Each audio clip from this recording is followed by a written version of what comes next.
In 1985, Possessed dropped 7 churches.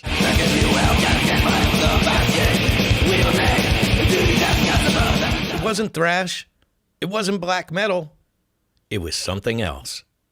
Raw, chaotic, and corpse-stained. 2 years later, a band called Death rewrote the rules.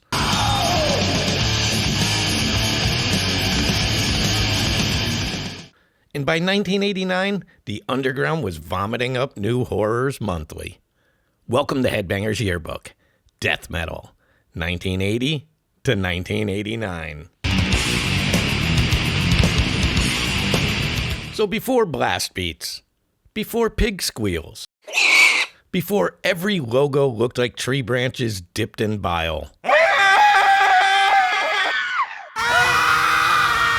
there was just noise and rage, and bands trying to make thrash sound uglier.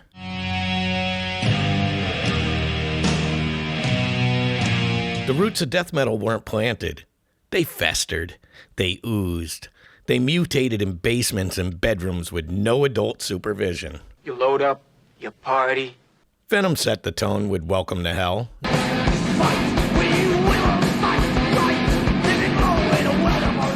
In 1981, it was crude, satanic, no polish. It sounded like evil incarnate tripping over a drum kit. Hellhammer was the Caveman blueprint.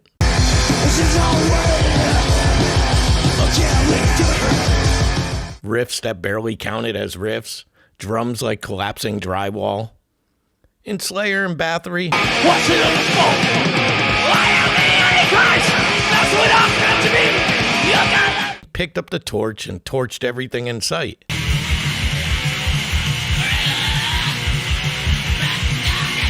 Then Kreator.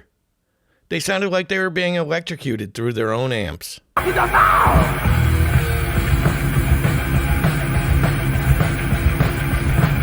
But then came Possessed in 1985, and they dropped 7 churches.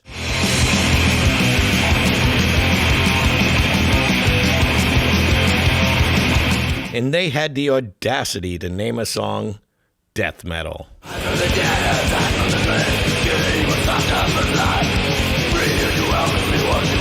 Jeff Becerra's voice wasn't just aggressive. It was foaming. He didn't growl. He gargled hell. The riffs? Thrash, yes, but warped. Think a gremlin chewing on Slayer bootlegs in a swamp. All right! This wasn't just faster music.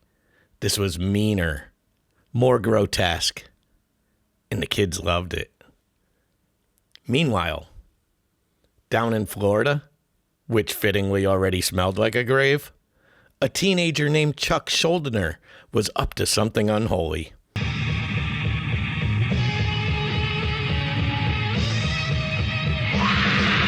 Chuck's band? Mantis.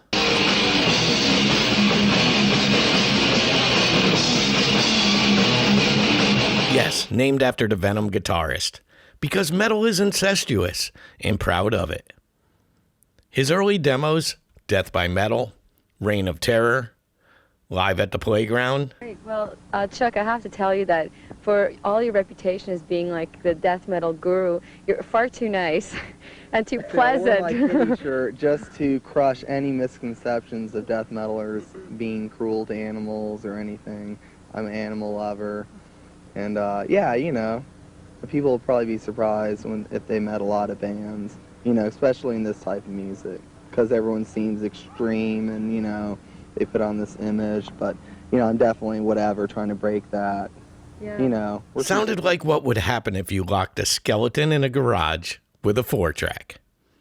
There's tracks like Evil Dead.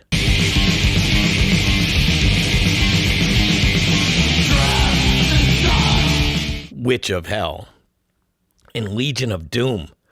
They started circulating on tape trading lists. Scene. Basically, there was this scene of people all over the world who would trade copied cassettes with each other, which was technically piracy, I guess, but that wasn't really what it was all about.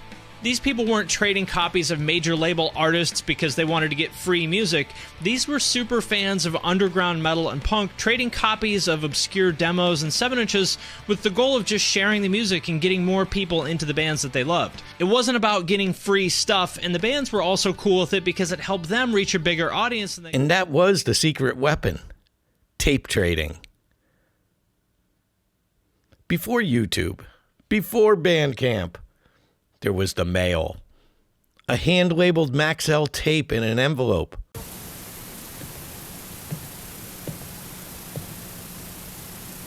The usual, sir. Even after 500 plays, our high-fidelity tape still delivers high fidelity.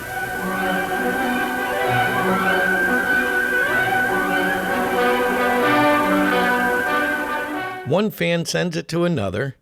That guy dubs 3 or 4 more, and so on. Death metal spread like rot. Fast, quiet, irreversible. In Canada, Slaughter and Blasphemy were trying to break sound barriers using nothing but feedback and hatred.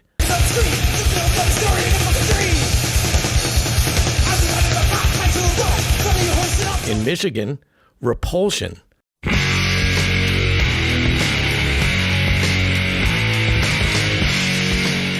blended punk fury and horror movie lyrics into something nauseating and addictive.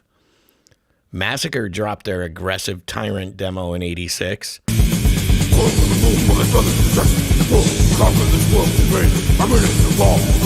And it tore through the underground like a chainsaw left running in a butcher shop.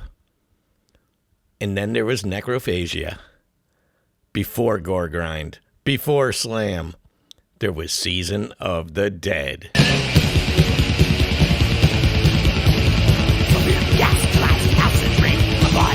1987. And it was ugly. It was primitive. It was perfect. And that's my deep cut of the decade, Season of the Dead by Necrophagia. Think early horrorcore for maniacs. Screamed vocals, buzzing guitars, lyrics straight out of Fulci films. A beautiful mess. If Slayer was a horror movie, early death metal was the snuff film. No one had good gear. No one had money. But they did have riffs, and they did have reverb, and they had a shit ton of rage. So by the mid-'80s, the riffs got faster, the vocals uglier, and one state became the breeding ground for the next level of sickness. Next, we go to Florida, where death metal caught fire.